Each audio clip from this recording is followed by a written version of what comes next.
This is again going back to pre-CGT assets. So from 2027, 1st July, that status is gone, and you're going to be taxed on the future growth. And we've just briefly talked about the liquidation trap. So if you are dealing with shares that are pre-CGT, pre-86 shares, please get specific tax advice because I think there's a big trap there. Oh, fun, fun, fun. The method statement. All right. So if things were not complex before, we've now got four different new categories of things. Okay. You've got your deferred non-residential, you've got your deferred residential, you've got your non-residential, and you've got your residential. First thing I thought was that, what do I need four? Could I get away with three? Because why in the deferred do I have residential and non-residential? I didn't really understand that because I thought going forward there was a distinction, but I didn't know we were making a distinction. Turns out I did. I did try to figure out why that was the case, but it's because all these changes are coming in such wholesale fashion that to connect the negative gearing, to connect the 30% minimum tax, and to connect the losses quarantining and all of that, they just needed four. And I forget exactly where it was, but look, I did think about that. But yeah, unfortunately, now there's four. Now, what's happening here, right? Well, the main change is how we apply losses, right? Because before we could choose to first apply it to non-discount gains, and then whatever was remaining, if there was discount gain, would apply it against that, right? But you would be silly to have done it the other way because you'd be giving it out. Here, you don't have a choice. You have to apply it in that specific order. So the order is there and it's mandatory. So it's deferred non-residential first, which actually, when I thought about it, that was a little good thing. I don't like the mandatory sense, but if you had to order it, I'd put deferred non-residential first because then I could use those amounts against those because the residential ones get quarantined. So yeah, it's a little bit. It's a lot of these are moving pieces that I think the more that we work with it, the more we'll realize the nitty gritty, like the little weird nuances that give rise to different tax outcomes. I'll try to discuss a few, but I think the reality is that until and unless you get into the weeds, there's a lot of little, because of these significant changes, significant wording, significant net gross, like it's now become very, very complex. And I'm sure, look, once we practice it a few times, you've got a few clients, you've got workbooks, these will get simple. But why go through it is maybe the question. Bit late now, sure, but then again, we didn't even have any time. Everything was spearheaded at 100 miles an hour, right? But look, again, later discussion, but that's something that I think about. Now, what are the seven steps? You look at your current year capital loss, and then you apply it to the category. I've got it there from A to D, right? And then you look at your prior year net capital loss. Again, there's a mandatory order, okay? And then quarantine rental amounts. Now, that's a new category of things because remember, we don't have negative gearing anymore. So whatever that negative gearing amount was is now the quarantined rental amount, which you then use it in the future. Okay. Then discount percentage on any remaining discount capital gains. And this is just to phase out the ones that we have. Then you've got your small business concessions, and then some of what is left is net capital gain. And that's about it. So I think the real change is about those loss, how you recoup it, and the mandatory ordering, really. Is there any questions? Okay, I'll carry on. Just a brief overview on the few of us who have not dealt with, let's say, indexation, right? So who can index? It's going to be individual and trusts. Okay, which assets similar to the 50%, you have to hold it for 12 months. And by the way, none of this is new. Div 114, it's been there. It's not really new. Residency tested forward only, which was a good thing. So it only tests from 1st July 2027 onwards. So if you've had asset that's been held previously and you had a non-resident component, then that's fine. You don't have to worry about that because from 1 July, if you were a resident, you're fine. What is indexed? Now, a lot of us may think it's all the cost-based elements. It's not. So the third element is not indexed. So that's your holding cost. And look, it shouldn't have it. You don't get it immediately, but it should anyways be. I'm guessing if it's depending on whether it's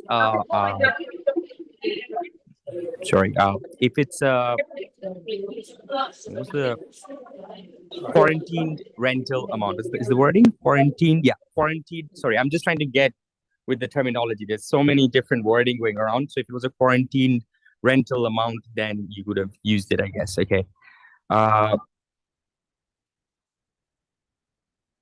What can it not do? The other thing is that you never get a gain below the loss, and that the reduced cost base is never indexed. So I don't know if anybody was following the tranche two examples, but there was an example about a loss and it was an error. So the reality was that, look, it was just an error, but I'm going to pick on them. So I'm just going to pick on them. Let me pick on them. So I'm going to say is that it's so complicated that they couldn't even keep their head straight. And when they had reduced, they were like, no, it just makes sense. If I'm going to, if I'm going to make it all different, and when there's a gain, you'll get indexation. It's a good thing. So why, when it's a loss, my cost base doesn't get indexed, or, it's a reduced cost base, why don't I get an index? Look, to each their own, but I would have preferred to see it indexed. And that example mistake was just an icing on the cake, but they're not going to change really. But look, I'm not commenting on that. What can it not do? Yes, but they, if you notice, they never acknowledged it, and it just miraculously updated to the correct EM. Or did they acknowledge it? Oh, okay, sorry, I missed that. Okay, perfect, love it.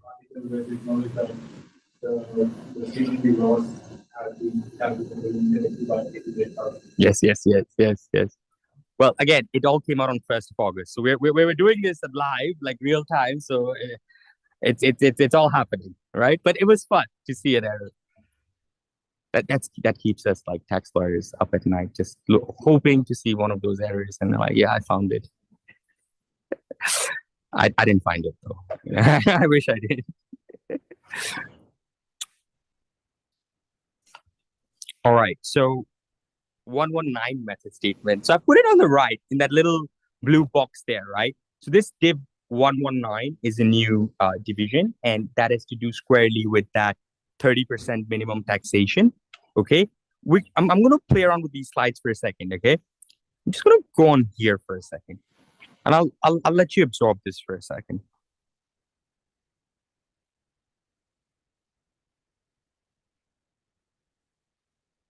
All right, so we've got 3 scenarios.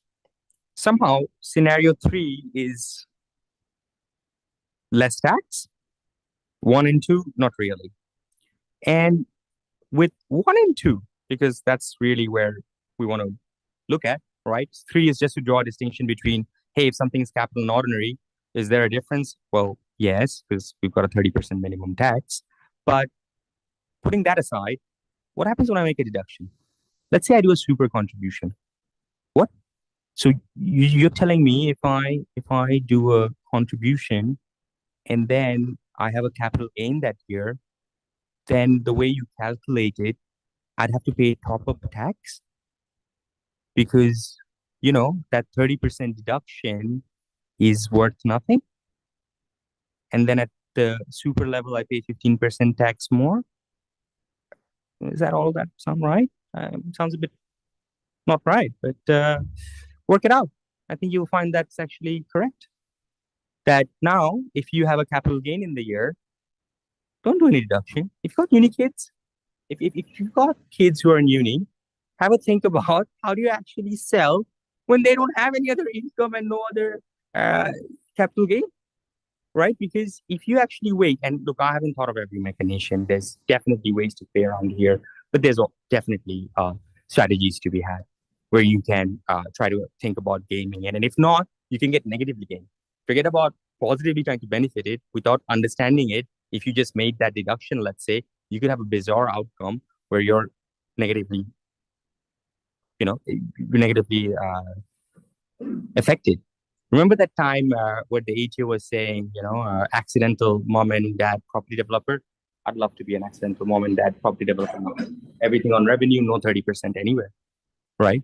So are we all, you know, Meyer, Emporium, isolated transaction? I think we are. Hey, the ATO has been arguing that for years now, right? That isolated, the DA, you look 100%, they're all on revenue account. From now on, if a client comes to me and asks me, hey, am I on revenue or should I be on capital? I think a lot of the time it's going to change. That answer is going to change significantly, right? So, look, interesting times. And I'm not going to, give you all the answers here, but I'm just going to pose some questions. And these questions need to be thought about, right? Did we create a system where we said, hey, we just want to make it a little bit more fairer, but no, let's now make it more complex and let's get even more elite, clever guys to find solutions. Because the big four wasn't enough. We need the big one or two. Do you know what I mean? It's now made it to even harder to, let's say, as they would say, game the system. But who have they skewed it towards? People who can afford better representation or less? Look, I think this is not helpful. It's just making it overtly complex. And the last thing that I'm going to put, and that's why this example is there. Who gets 50,000 salary? I'm sure my billionaire and millionaire clients are not getting 50,000 salary. Who does it actually affect? Because hold on a second. If I'm in a 250 income bracket, because I'm over 30%, right? Do I care? Question, do I care? So who actually cares about this? Who's not on the 30% income? That's not the rich guy, is it? I don't know. Look, I'm just asking. I'm just a tax guy. I don't know. I'm not a politician. As if I know. All I can see is what I see, and I'm just pushing some numbers. And this is what I'm saying. And it strikes me odd that we've now got a system where you're putting 30% minimum. Hey, so are the billionaires not paying any tax? Is that what's happening? Because as soon as you pay 30%, because I think it's 45, how much is it? 45,000? Where's that? Where's that threshold? Sorry, I don't have the tax rates in front of me, but jokes aside, that's what we're talking about, right? Because then if you're in that bracket, God forbid, you can't afford tax advice, God forbid, you're the one that this is going to sting the hardest. My 2 cents again. All right, enough of that. I'll jump backwards. So going back to that gap calculation, right? How do you do it? Step one, you look at 30% of the minimum tax capital gain. Now, what's the minimum tax capital gain? Go into 119, find that out. It's going to be not very interesting. Actually, very interesting because it's very long. But yeah, depends on what your view of interesting is. Now, going from there, first you find out what the 30% is, and then you look at the actual tax on your full income.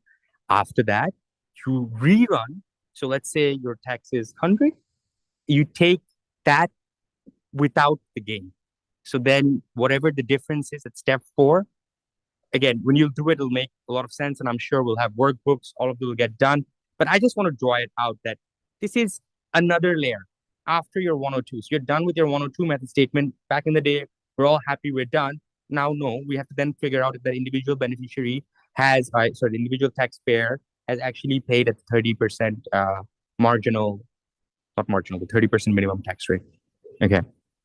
Now, what's interesting is that a few payments are not included, which are like job seeker, parenting payment, youth allowance. And one of the things I noticed was that initially there was a power for the minister to add and subtract from that list as well, but it did not survive the first round of the debate. And I think, I can't remember what exactly happened, but that was taken away. And it's basically this list of specific items that is taken away. So what that is it's taken away from your step 2, I think. So basically what it is that you wouldn't have to pay the 30% on those amounts. So if you get app study or any of those allowances, which is very limited.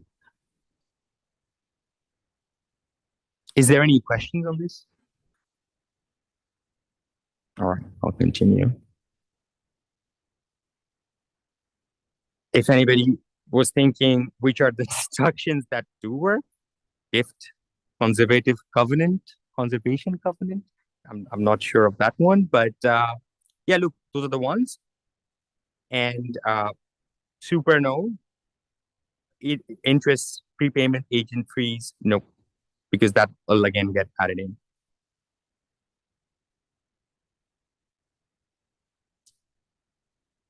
So this is just the mechanics on how do we actually get rid of negative gearing.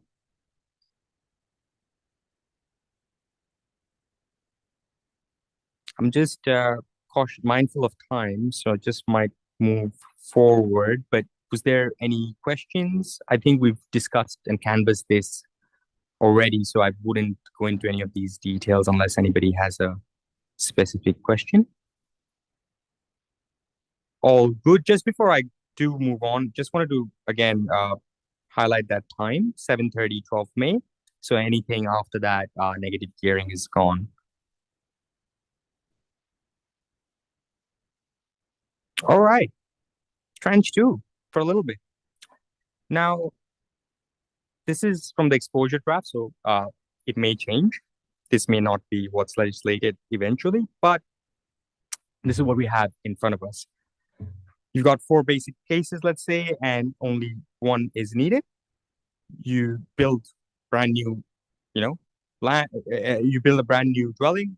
That's easy to understand. That's in. You add a new dwelling to a parcel. That should be in. Now, number three is where it gets a little bit interesting, right? But what it is that when you buy it new and 24 months have elapsed, then it changes. Okay. And you can also get in by converting a non-residential building to a residential building for the first time.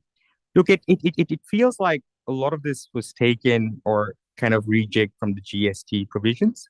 And there's a because there's also these other carve outs and the other things that, what's in and what's not. So if you think of like commercial, like semi-commercial, so I'm thinking of student accommodation and other those sort of things. They're actually not within what a residential dwelling definition is. So not on the new, but they're not even in that, the four categories. And when we said residential and non-residential, it's very much from the GST kind of understanding of, what's in and what's not. There's one, well, I don't know how else to put it, but there might have been one little winner for taxpayers. And this is the one that was there. And when I say winner, what I mean is a little bit more concessionary treatment of getting taxed, okay? Which is the 50% active asset deduction. And look, as if the small business concessions as well were not tricky enough. And I apologize, I keep saying things are tricky, but if anybody's been in Div 152, they understand how complicated it can be. Interestingly enough, it relies on 328 for some of the definitions. One of the definitions of a small business entity is the fact that it has to have a turnover of 10 million. But for small business concessions Div 152 purposes, you lower that 10 million to 2 million. Interestingly enough, now if you're in 50% active asset reduction only territory under the Division 152, then for that purposes, your small business entity turnover test goes back up to 10 million. Wow, that was so simple. I don't know why you just didn't exclude it from the start, but look, it is what it is. But we've got now 328, which says 10, 152 makes it 2, and then later on 152 it again makes it 10. So only for the 50% active asset reduction, you now have it as 10 million. Now, why does that matter? Well, if you had a factory, for example, owned by a company back in the day, if it was,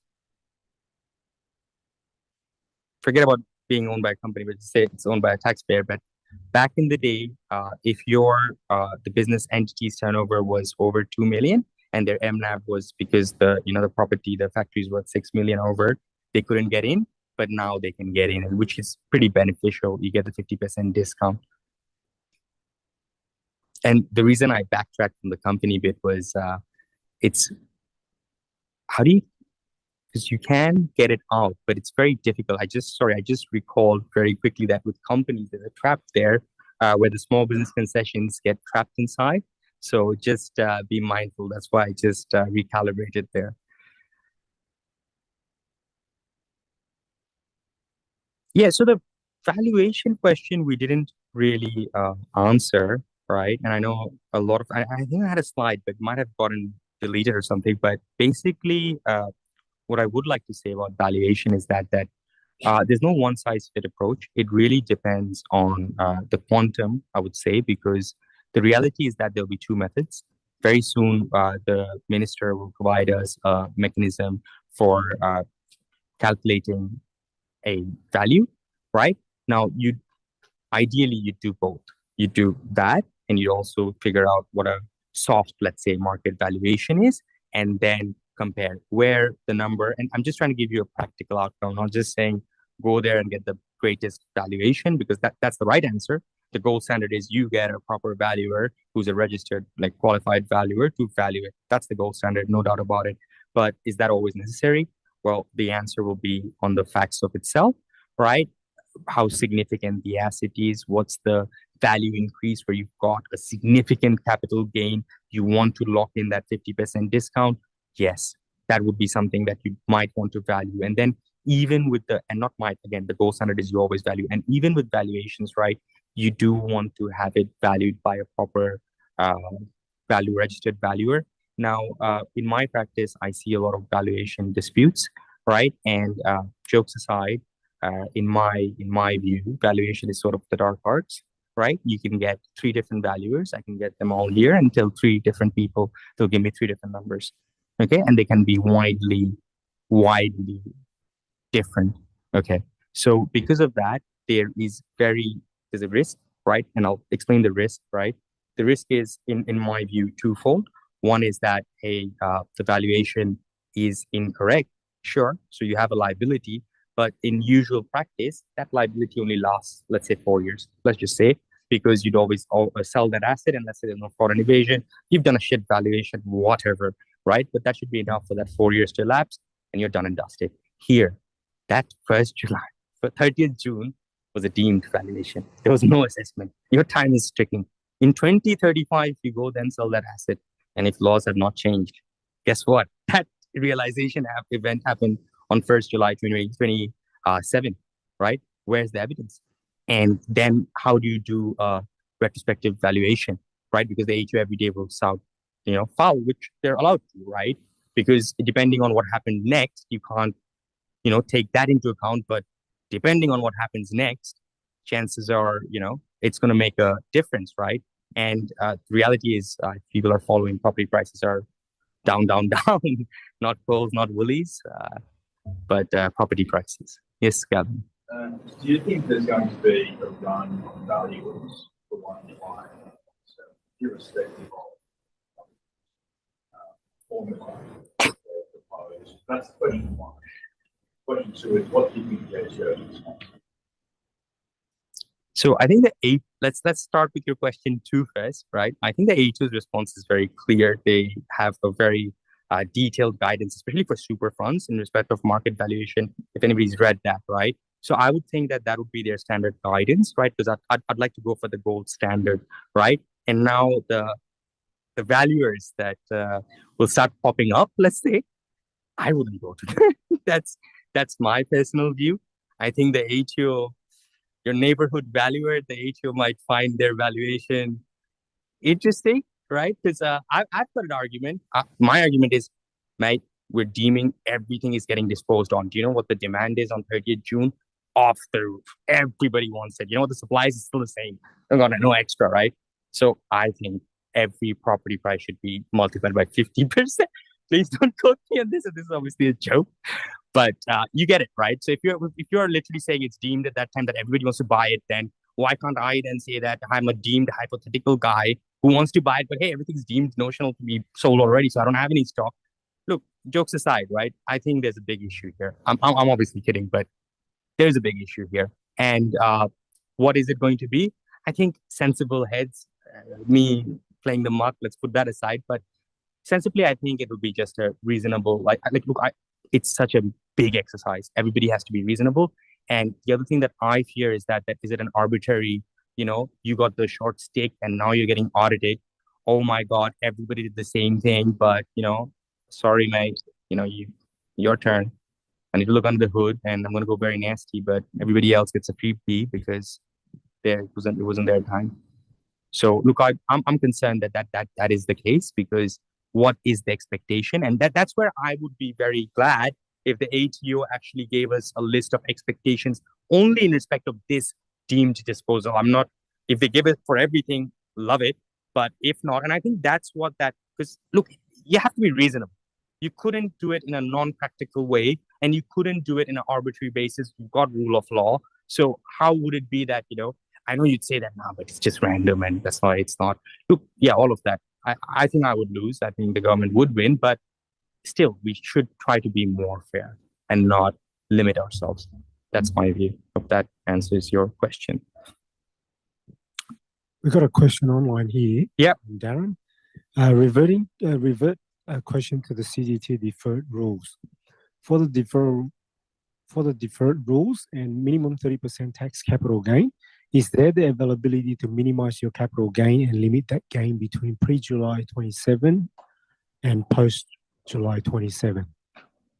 I don't know whether you got that question, but it's a very interesting question. I think I understand what he's trying to get at, but he or she, sorry, I didn't hear the name. But the point is, look, you get specific tax advice. I would be insane to give you an answer here, right? But look, it really depends on the fact pattern. And jokes aside, with these new changes coming into play, we don't know what the playing field looks like. We don't know what computation, what mechanism gives you what outcome. And right now is the time to get your pen and paper out, your Excel spreadsheet out, whatever you may have, and do those numbers, do those calculations. If you do have clients who are dealing with these issues, talking to a tax lawyer, and I'm not trying to, say that it's me or anything, but I think it's appropriate at this time, because you as a tax agent as well also need to think about your liability, because these rules are changing at 50 miles an hour, right? We don't know what was the greatest and best. And just something that I throw out to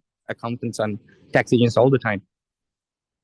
1997, 2000, you tell me a trust does a business, good stuff. Then you tell me a company with a trust shareholder does a business, good stuff. Now what do you tell me? Because those were, in certain respects, very clear for asset protection and tax minimization purposes, right? Now you've got a trust sitting at 30%. You've got company, which creates weird scenarios if a trust is involved at the shareholder level. But let's just say you're a clean skill company. How do you still help yourself with the asset protection?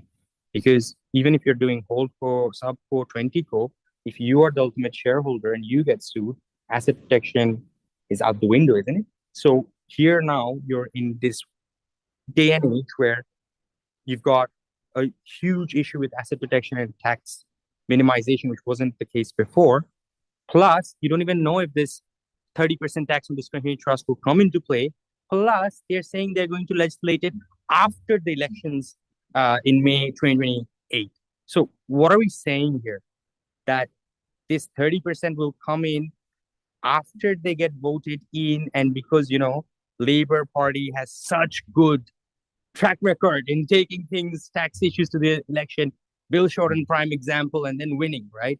This time around, we've had Labour Party who didn't promise any tax change, did all the changes that were so popular back in 2017, I'd like to say, right? So, look, I don't know. I wouldn't want to be that tax advisor who's advising on all of this, even with the changes to TASA as well. Don't get me started on that. So look, the answer is get some detailed tax advice, and happy to have a discussion, but couldn't answer that question. Anything else? All right, I'll continue. Again, this is just, look, I'll circulate the slides later, and I think we're coming close to an hour session. But basically, what it is I just wanted to take some very, very basic examples and just walk through how you would do it with the steps, right? So these are just some of the facts. And look, we can play around with the facts, but what I really want to get to is this, right? And this is just, again, that method statement, right? 102-5. How do we actually apply it? And that's what I tried to give you here. I just took the examples, right? And I put them into step 1 to step 7, where we get our net capital gain. And then remember, you still have to put the division 119. In this example, there was none. Just to make it easy, there was no top-up payable. But if top-up is payable, it comes at that level. So it's after you get your net capital gain, then you have to go again and do your 6 steps. Okay, this is new. Wasn't there before.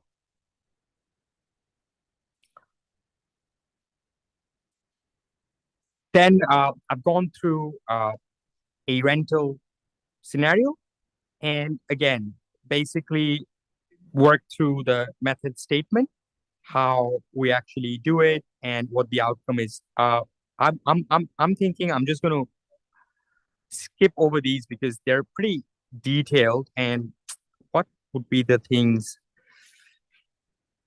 Look, when I circulate the slides, I think it'll be really good to just, if you want to sit and just see what it is. But unless we go through each of the details at length, it would be very difficult to just look at it arbitrarily. But it's just going through it, and they're basic examples.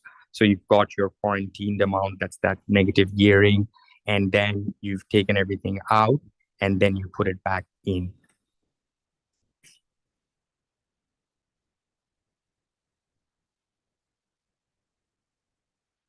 Yeah, so this is another example, same stuff. I'll leave it.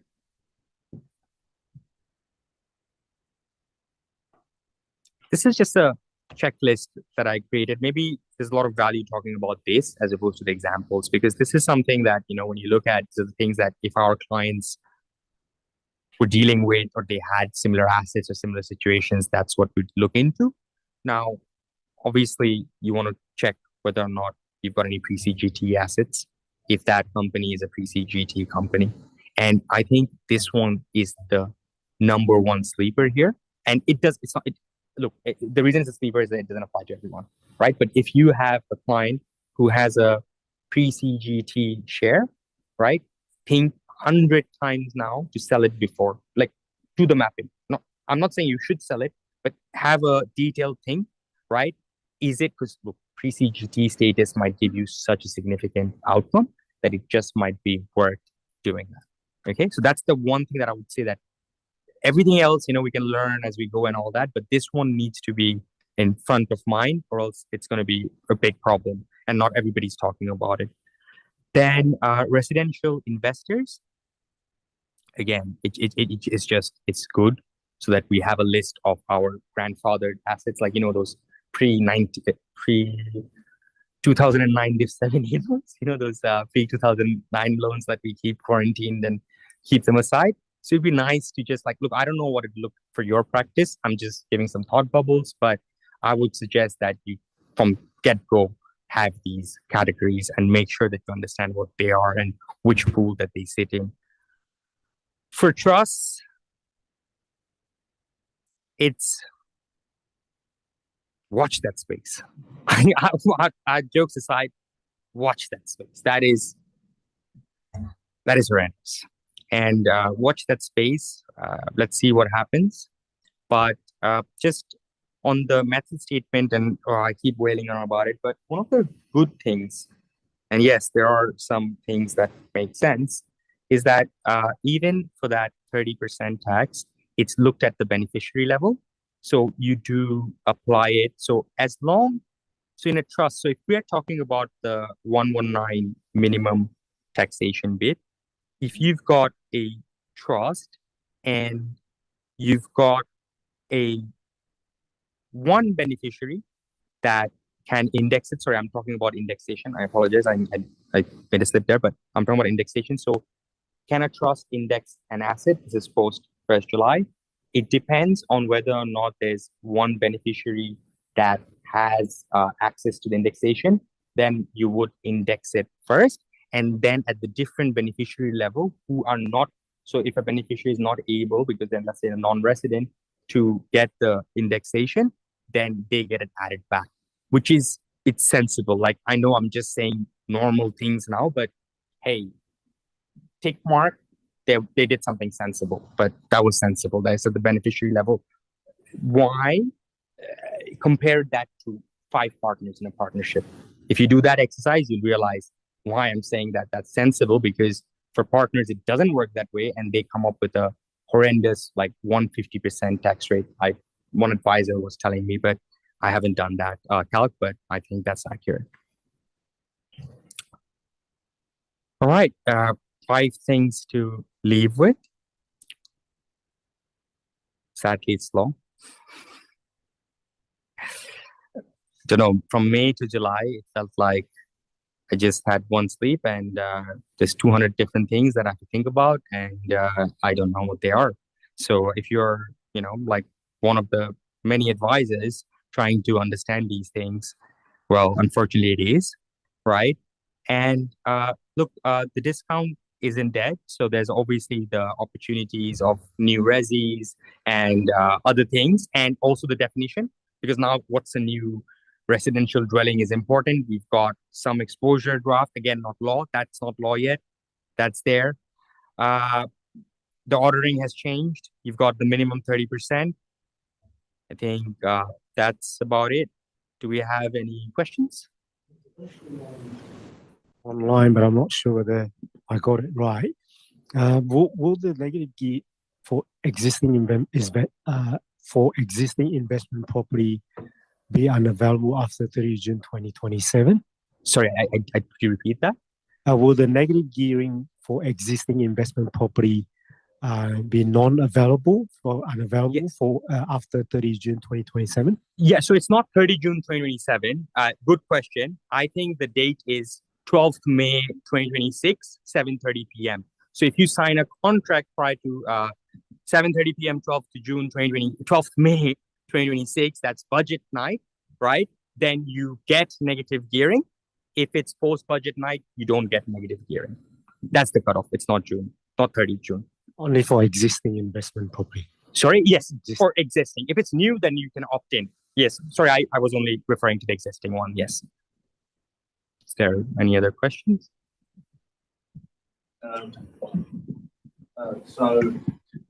Yeah, sure. So there's almost too many questions with these provisions, keeping aside what the government's looking to do with trusts, but workability with them. We've since the budget, and we've gone through the different tranches, and I struggle to see progression towards workability. Do you see us in the profession in, say, a year's time, where we've got it, we understand it, we can apply it, we can communicate that to our clients accurately, and they can understand it? Because from where I'm sitting, I can't see that. And so that's point one. And then point two is, what's the future of these provisions? Where are they going to go? What will the government do? And then or will we need to wait for a change of government? There's quite a few subparts there, but the important point is wanting there to be law that is real reform, and heading towards simplicity. And we're going the wrong way from that. So just what your view on that? Thanks. No, thanks, Gav. That's a very, very good question, and I'll give you a serious response and then a not so serious response. So just to start off with, right? I think, look, I have a great respect for our colleagues in the profession, and look, I'm going to tell you honestly, I think we'll do it. I think we'll learn it. I think we'll understand it. Do we want to? Absolutely not. But are we going to do it for our clients because we care about them? Absolutely we are. As difficult and as nonsensical they are we going to learn it? We will. That's on us, right? But that's where I leave the seriousness. Okay, now about the ATO and the treasurer, right? And the Labour Party's views. Well, look, the whole fact that they steamrolled this, but not trusts, makes me wonder why. I'm not going to give you an answer, but surely does make me wonder why, right? 2 weeks, 2 days. It was in Parliament for 2 days before Tranche 1 got legislated. Why? Hey, if you had it for 4 days, you'd be blown, like they'd be blowing your head off on TikTok. The amount of memes I've seen on LinkedIn, right? And, all those things like, like it's exploded. The repercussion I saw, right? The profession up in arms, loved it. I was there as well. Okay. And the reality is this, that they're not happy because a lot of these don't it makes sense to most of us in the profession. Look, I'm speaking for a lot of people. Maybe it makes sense to a lot of them. I don't know. I'm going to take back that statement. To me personally, it doesn't make much sense, right? And the reality is this, that will the government survive the next election to actually, for us to worry about all of this is what you didn't ask, right? And my answer would be that if I was a betting man, which I am, I would bet strongly that they will not survive. Okay. And I'm hoping what's happening in Victoria is going to trickle. Sorry? Yeah, but I look. Again, jokes aside, as tax advisors, it is our responsibility, and these are very significant changes which are having repercussions for our clients, which are long-standing, and it's going to keep them awake at night. Okay, so yeah, do I think all of this is important? Absolutely. Am I joking? Yeah, because I'm upset about it. There's no other way to be upset. What do you want me to? Yeah, no. So that's the only thing that I can do is be funny about it, because all of this sounds ridiculous to me. But we are here, and there were so many people when in May this was announced said to me, "Never happening. Everything's happening." Next question. Any questions? There's a question online here. This one is just, will the notes be available, because she really wanted to study the example. So yeah. Look, I'll circulate it. Give it to get, because the reason with not giving these slides earlier, I'm picking up new things in Trench 2 that I haven't seen. Okay, and it's like hundreds of pages. So just give me like a week. I just want to take this week, and I just want to update it a little bit more, because we have that exposure draft. So just put that a little bit more on what can apply. Happy to circulate the slides. I think would be helpful. Okay, there's another one. I think it's getting very detailed. If there is a loss due to property price drop, i.e. selling price lower than 30th June 27 property price, how to calculate the capital gain? Say the property purchased 400,000 and then value at 600,000 at 30th June, and then sold at 500,000 at 31st of December 27. Yeah, look, I'm just going to give you a high level. I'm not going to get into those numbers, but good point, right? Because what I would think is that you'd have, so let's say it's $100 you bought it, and now it's at 20, thing is at 80. So you would have a $20 capital loss, right? That's it. And then you're reduced that the cost base would be the 80. And then whenever you sell in the future, that's when the realization event happens. And then you'd have to figure that out. So you'd have your first bid would be a 20 loss, and then whatever your future gain is. And I think you'd net that. But look, again, you'd have to work through that, and happy to go if they've got a scenario that they want to talk through, happy to talk through. But that's what I think should happen. But you'd want to look at and walk through the method statement to make sure that's exactly what's happening, especially with new law. Just don't assume that that's what it happens. Just work it out a few times, then make that assumption. Yeah. Okay. Another one as well. I think it's very detailed. If I have a house as investment pre-budget night, and say I knock down and rebuild, still rent out, not adding new dwelling, not duplex, just knock down and rebuild. No, but that new dwelling had 4 criteria. Remember in that exposure draft? And I think the 4th criteria was building on the... So again, you'd have to go through and figure out if you fall under that definition of re-residential. Because here, their scenario seems a bit, it could. I'm not sure. Yeah, okay. Another one here. What is a business? What is a business is run through a trust. You have to distribute all your net income, and there will be no sense to distribute to a bucket company. How you retain a working capital? You don't. You absolutely don't. Again, this is a joke. You hire all your kids, and you make sure you pay them salaries. No, look, it's jokes aside, it's very specific to the factual scenario. I'm sure there can be an outcome that's sensible and can be achieved, right? But remember, even with the rollovers, I'm going to quickly touch on the rollovers here because he's given me that segue.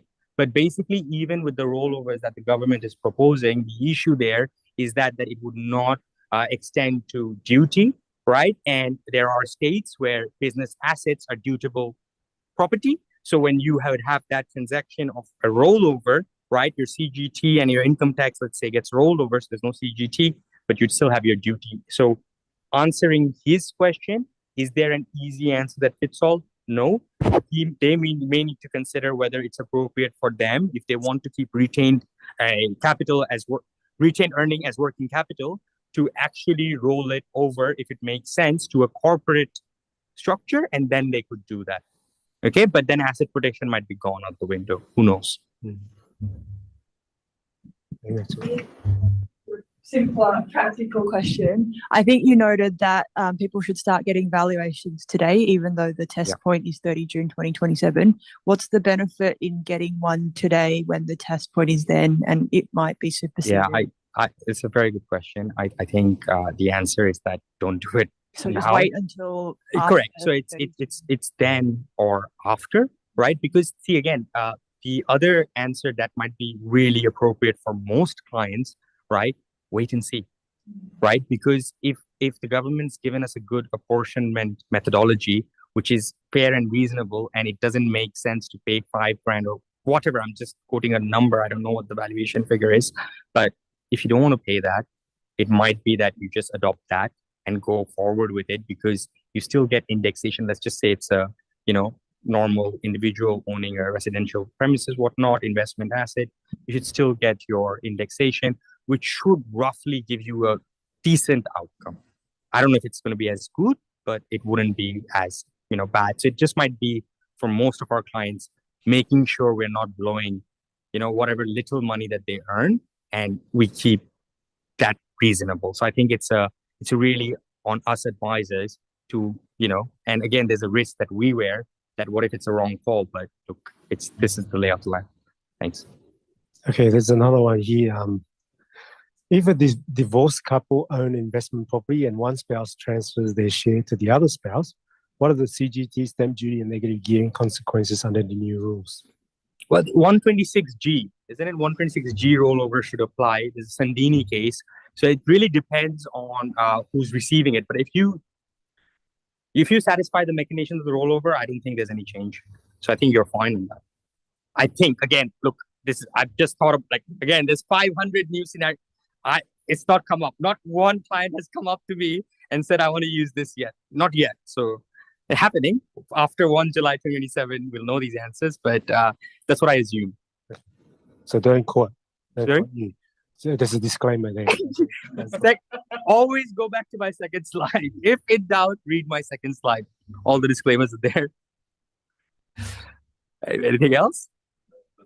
All right. No, look, thank you for having me. I hope this session was interesting. I've tried to keep tax as less boring as possible. I love it.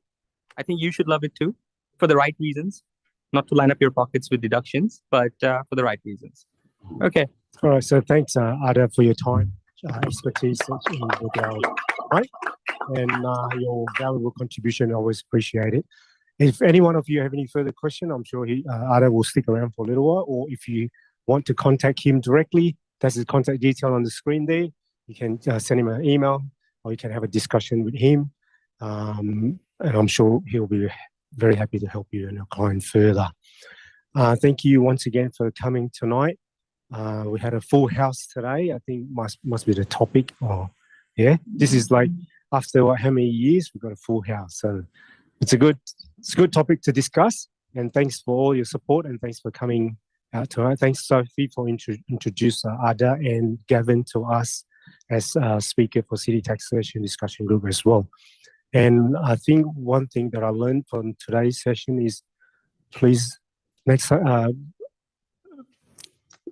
think harder before you vote in the next election. Is that right?